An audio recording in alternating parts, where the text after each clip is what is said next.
Alright, video producers, here I am, Mr. Granlund. I'm going to take you through how to do this project right here.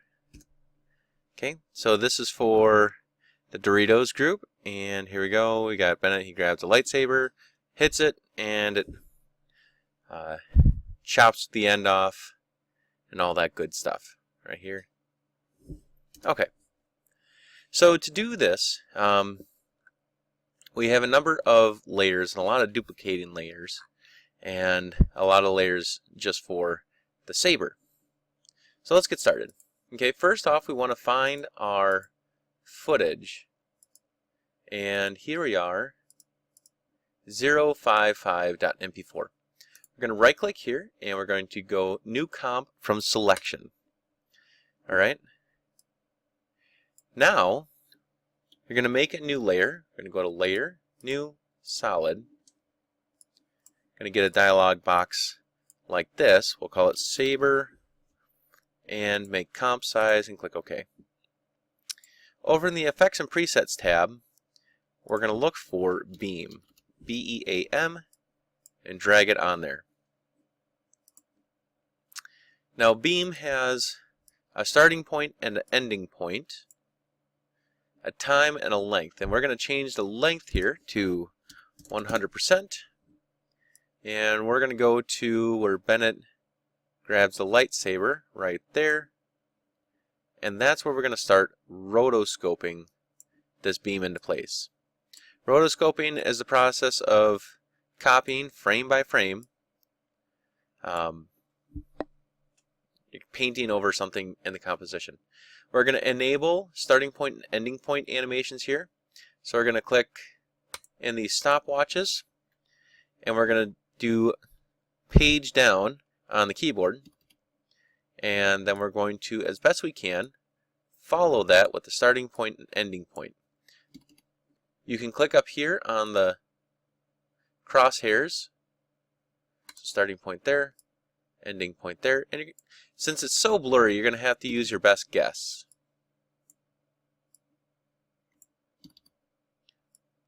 And I'm pushing page down on the keyboard,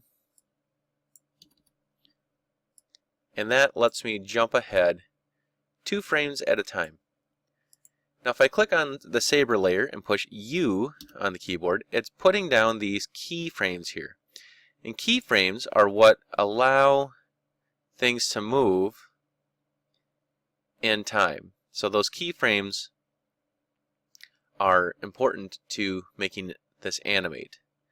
So what we're basically doing is we're replacing the stick in there, or we're covering up the stick with this beam. Length of 100, time 50, starting and ending thickness, that's going to be up to you. Inside and outside color, that's up to you as well. When I did it, I clicked on this one and I set that one to white, and then I clicked on the second one and I made that kind of a nice Skywalker blue like that. My starting thickness I set to 15 and 15. Okay, so you're going to go through and animate this. I'm going to do a little bit more and then I'll come back to you and show you the next thing to do. So you're just going to go page down a couple of times, move the starting point and ending point to cover up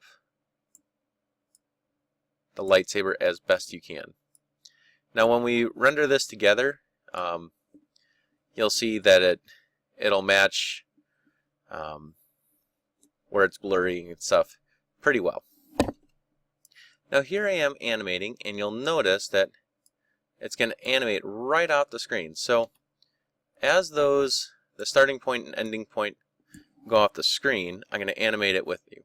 Now if you notice, I just shifted this whole thing, and this is something you got to be careful of.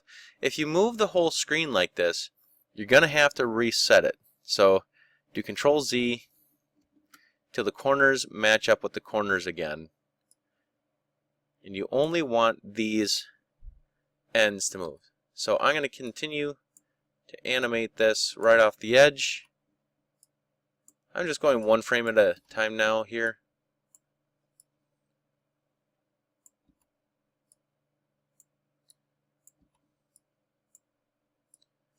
And there we go.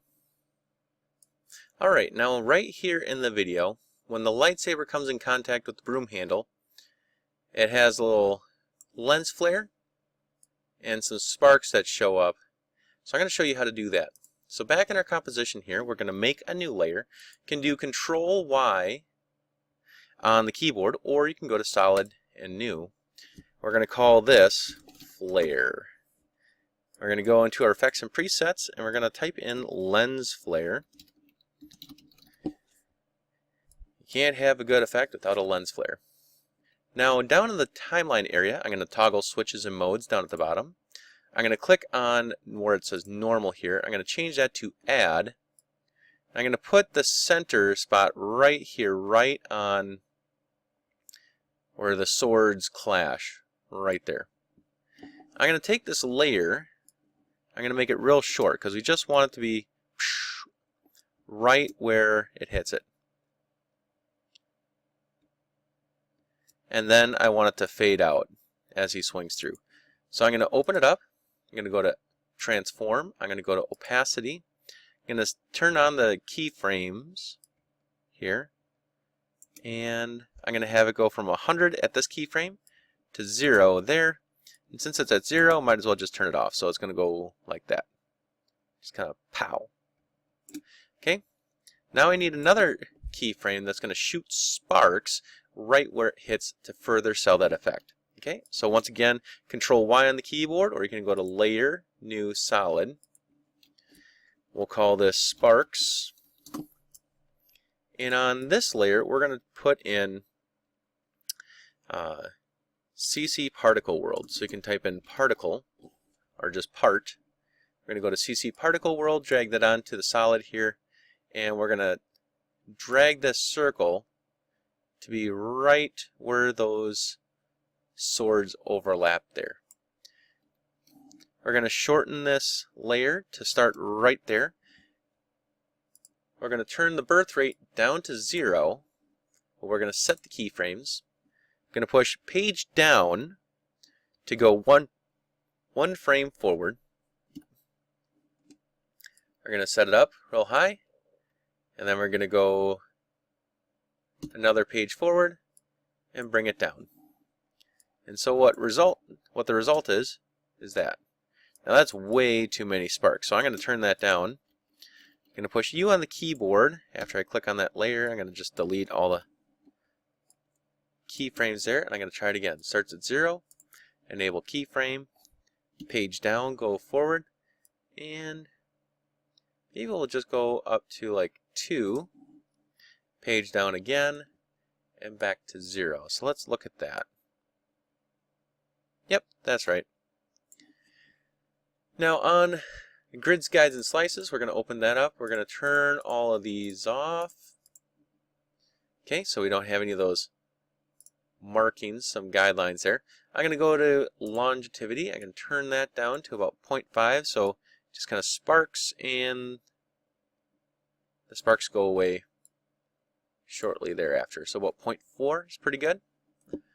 I'm going to go to... That should be enough. I'm going to go to Toggle Switches and Modes here. Make sure it says it's on the modes. I'm going to click on Normal. I'm going to go to Add. So it just better blends into the scene. Oh, but if you notice, our particles are still going on. So I'm going to try and change this. I'm looking at the birth rate keyframe here. I need to delete that. I shouldn't have one there because it should just be it hits, it sparks, and then they go away a little bit later. Just like that. Now in my example here, you'll notice that the lightsaber has a little bit more glowiness to it, and when it gets moved fast, you'll see that it has this kind of light trail to do on that. So in our composition, the way that we're going to achieve that is we're going to make a light trail using Echo. So we're going to go to the Effects and Presets tab. We're going to type in Echo. We're going to drag that into this part for on Saber. So you drag Echo onto Saber. We're going to adjust these. So in my thing, it's negative 0.003, number of echoes 20, starting intensity 0.99, and decay 0.9 echo operator screen. So we're going to do that in the next one. So negative 0.003, 20 echoes, 0.99, 0.9, and screen. And what that does is it gives us just a real nice kind of light trail to the lightsaber. Obviously, if you add more to this and mess with stuff, you get very different results. The ones that I gave you will lead to pretty good, I think very good results.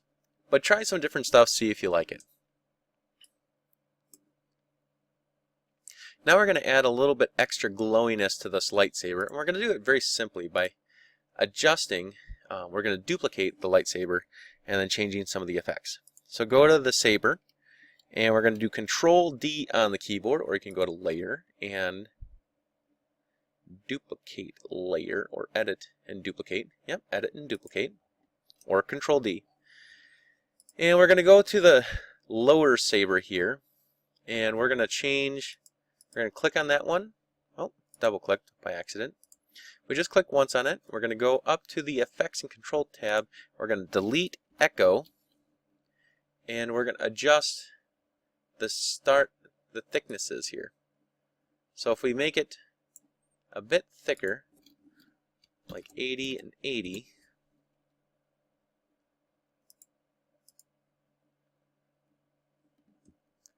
it's going to animate with everything else because it already has all the keyframes that we did before. Now this isn't blending in so well, so let's try some different effects. Try Add. Oh, that's way too bright. Let's try Lighten. That's better. Try Soft Light. It's maybe not light enough. But as you can see, oh, Overlay's pretty good. We want to have a little bit more glowiness to it. We can also hit T on the keyboard, or you can open up the triangle next to the side and go to Transform, and then adjust the opacity down to a place where you kind of like it, where you're getting some nice glow that adds something to it, but it's not overbearing in the scene and takes away from the action. So there's the beginning. In the next video, I'm going to show you this little part where how to get that piece to kind of get sliced off and spin down, and as you can see, it's cut off right there.